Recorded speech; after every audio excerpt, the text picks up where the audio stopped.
बिस्मिल्लाहिर्रहमानिर्रहीम। अस्सलाम वालेकुम नाज़रीन, आप देख रहे हैं न्यूज़ स्टूडियो और मैं हूं इफ्तिखार। चैनल पर नए तो चैनल को सब्सक्राइब कर लें ताकि वीडियोस आपको तसलसल के साथ मिलती रहें। नाज़रीन, एक खबर सामने आई है, बड़ी खबर है और ये खबर देना है मुशाहिद हुसैन का। आसमा शिराजी ने एक ट्वीट किया है और इस ट्वीट में असल में एक गलती हुई है जिसकी वजह से ये खबर एक बहुत बड़ी खबर बन गई है।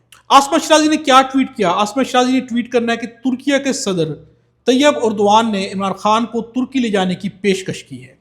अब यहाँ पे डेफिनेटली जब इस खबर को पढ़ा जाता है तो वाज़ेह हो जाता है कि अभी हालिया कोई पेशकश की गई है और तुर्की जो है इमरान खान को लेने के लिए आ रहा है। इस खबर को इस तरह से पेश किया जा रहा है, लेकिन असल में हकीकत क्या और ये खबर है कब की? मुशाहिद हुसैन ने आसमा शिराजी के प्रोग्राम के अंदर उन्होंने कहा, दावा किया कि तुर्की की जानिब से इमरान खान को ऑफर की गई कि हम आपको लेने के लिए आते हैं, आप हमारे पास आ जाएं। तो आसमा शिराजी ने कहा कि ये तो बहुत बड़ी खबर है। तो मुशाहिद हुसैन सैयद ने कहा कि ये 2025 की बात है। तो आसमा शिराजी ने कहा कि मैं समझी शायद हालिया खबर। इसके ऊपर मुशाहिद हुसैन का कहना है कि 2025 की सही, लेकिन ये एक बड़ी खबर थी, बड़ी चीज़ थी कि तुर्की ने इमरान खान को ऑफर की। अब नजर यहाँ पर दो तीन चीज़ें, एक तो ये खबर पुरानी है, 2025 की है। अब तुर्की ने अगर ऑफर की भी तो इस तरह की ऑफर शायद बहुत कुछ हो चुकी है, लेकिन क्या इमरान खान ऐसी ऑफर्स को मानेंगे? तो इमरान खान ऐसी किसी भी ऑफर को कभी भी नहीं मानेंगे। चाहे तुर्की ऑफर करे, चाहे सऊदी अरब ऑफर करे, कोई भी कंट्री ऑफर कर दे, इमरान खान किसी ऑफर को नहीं मानने वाले। इवन कि इमरान खान को खुद हुकूमत ऑफर करती है, खुद निज़ाम ऑफर कर दे, इमरान खान कोई ऑफर नहीं मानने वाले। इसलिए ये खबर जो है कि कोई ऑफर कर भी दे तो ये इतनी बड़ी खबर नहीं है। लेकिन अब यहाँ पर मुशाहिद हुसैन ने यह क्लेम किया कि तैयब एर्दोआन ने 2025 में ऑफर की थी कि इमरान खान को हमारे पास भेज दें, बल्कि इमरान खान को लेने के लिए आने के लिए तैयार थे, यानी कि उनका जहाज तैयार था कि इमरान खान को हम लेकर यहाँ से चले जाएंगे। लेकिन इमरान खान ने इस किस्म की किसी भी ऑफर को नहीं मानना। अब यहाँ पर खबर देना है मुशाहिद हुसैन की। यही मुशाहिद हुसैन है जिन्होंने खबर और भी दी थी। इन्होंने कहा था कि जो ही डोनाल्ड ट्रंप आएंगे इक़्तिदार के ऊपर, उनकी एक फ़ोन कॉल आएगी, उसके बाद पाकिस्तान में हालात तब्दील हो जाएंगे, इमरान खान को रिहा करना पड़ जाएगा। और ये खबर भी जो है मुशाहिद हुसैन का देना था, लेकिन डोनाल्ड ट्रंप आए और हालात में कोई तब्दीली नहीं आई। न तो कोई फ़ोन कॉल आई, न इमरान खान को रिहाई मिली, कुछ भी नहीं हुआ। बहुत सारे लोगों ने बाहर बैठकर बड़े बड़े दावे किए कि डोनाल्ड ट्रंप आएंगे, ये होगा वो होगा, लेकिन हकीकतन अगर ग्राउंड रियलिटी देखी जाए तो कुछ भी नहीं हुआ।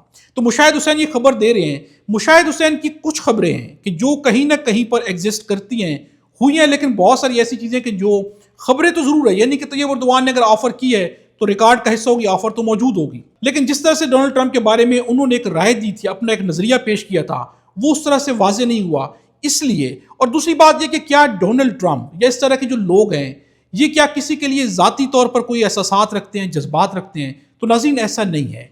ये लोग सिर्फ और सिर्फ अपने मुफादात को देखते हैं। इनकी सारी की सारी सियासत, कोई ऑफर, कोई प्यार मोहब्बत, वो अपने मुफादात के अलावा नहीं होती। हर चीज़ आर्जी होती है। जब तक इनके मुफादात पूरे हों तो ये आपके साथ सब कुछ करेंगे, लेकिन जो ही मुफादात आप इनके पूरे नहीं करते तो इनकी नज़रें बदल जाती हैं।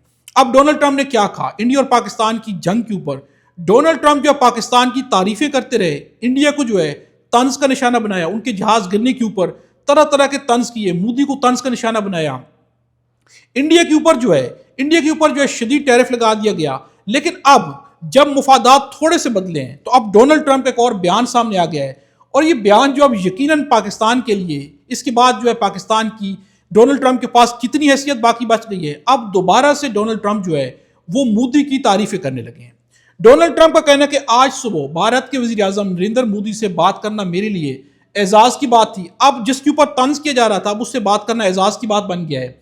वो मेरे बेहतरीन दोस्तों में से एक हैं, तारीफें की जा रही हैं उनकी, और अपने मुल्क के एक ताकतवर और बावकार रहनुमा हैं। हमने बहुत से मामलात पर गुफ्तगू की जिनमें तजारत भी शामिल थी, और रूस और यूक्रेन के दरमियान जंग के खात्मे पर भी बात हुई।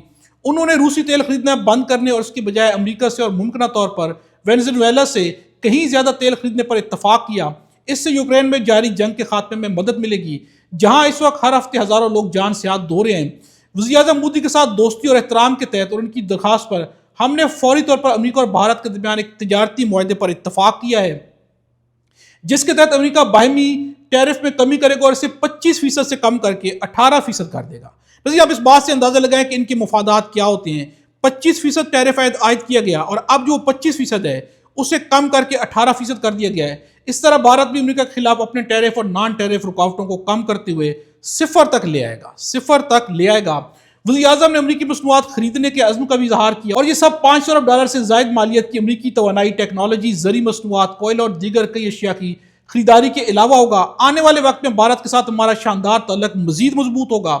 وزیر اعظم مودی اور میں ایسے لوگ ہیں جو کام کر کے دکھاتے ہیں، جو بات زیادہ تر لوگوں کے بارے میں نہیں کی جا سکتی۔ اس معاملے پر توجہ دینے کا شکریہ۔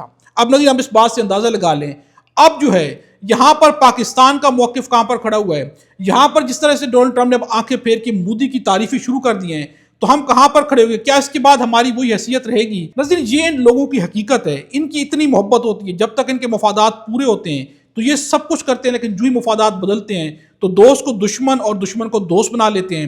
اب ناظرین، میں آپ کے سامنے رکھتا ہوں کہ آج جو ہے منگل ہے۔ ایک جانب کہا جا رہا ہے کہ آج عمران خان کی سسٹرز کی، ان کے وکلا کی یا کسی بھی تیسری شخصیت کی عمران خان سے ممکنہ طور پر ملاقات کرا دی جائے گی، لیکن جب وقت آئے گا تو صحیح سمجھ آئے گی کہ ملاقات ہوتی ہے یا نہیں ہوتی۔ لیکن میں آپ کے سامنے ایک خبر رکھتا ہوں۔ ایک جانب کہا جاتا ہے کہ عمران خان کے لیے راستے ہموار کی جا رہے ہیں، راستے کھل رہے ہیں، بلکہ منیف فاروق نے کہا کہ کھڑکی کھلتی ہوئی نظر آتی ہے۔ دوسری جانب جو ہے سہیل آفریدی، شہباز شریف کی ملاقات بھی ہو چکی ہے، لیکن حقیقت کیا ہے؟ اختیار ولی کا کہنا ہے کہ عمران خان کی رہائی 2040 تک نظر نہیں آ رہی۔ ان کو کوئی ایسی تشویشناک بیماری بھی نہیں تھی کہ ان کی فیملی کو آگاہ کرتے۔ اب ناظرین، ایک جانب یہ حکومت کے موقف ہے، حکومت کے بیان جو دے رہے ہیں کہ 2040 تک کہیں پر بھی عمران خان کی رہائی ممکن نہیں ہے۔ ان کی بیماری کوئی تشویشناک بیماری نہیں، حالانکہ ان کی آنکھ بھی ضائع ہو سکتی ہے، لیکن ان کا کہنا ہے کہ یہ تشویشناک بیماری نہیں کہ جس کے لیے فیملی کو انفارم کیا جاتا۔ ناظرین، یہاں پر سارے کے سارے مفادات کے کھیل ہیں۔ ایک بیان آئے گا، اگر آگے سے اس طرح کا بیان نہیں آتا تو پھر بیانات بدل جاتے ہیں۔ خبروں میں اتار چڑھاؤ کافی آپ کو دیکھنے کو ملے گا، لیکن عملی طور پر کیا ہو رہا ہے؟ ضرورت اس وقت ہے کہ مذاکرات کی جائیں، ضرورت ہے کہ نظام عمران خان کو اندر نہیں رکھ سکتا۔ اب وہ چاہتے ہیں کہ عمران خان باہر چلے جائیں۔ اب زیادہ دیر انہیں اندر رکھنا بھی نظام کے لیے شاید اب مشکل سے مشکل تر ہوتا جائے، لیکن حقیقت یہ ہے کہ جب تک کہیں پر نظام کو فائدہ نہیں ہوتا تو عمران خان کو جیل میں ہی رکھا جائے گا۔ ناظرین، اب تک کے لیے اتنا ہی ہے۔ اگلی ویڈیو میں آپ سے دوبارہ ملاقات ہوگی۔ خدا ہم سب کو اور ہمارے وطن پاکستان کو اپنی زمان میں رکھے۔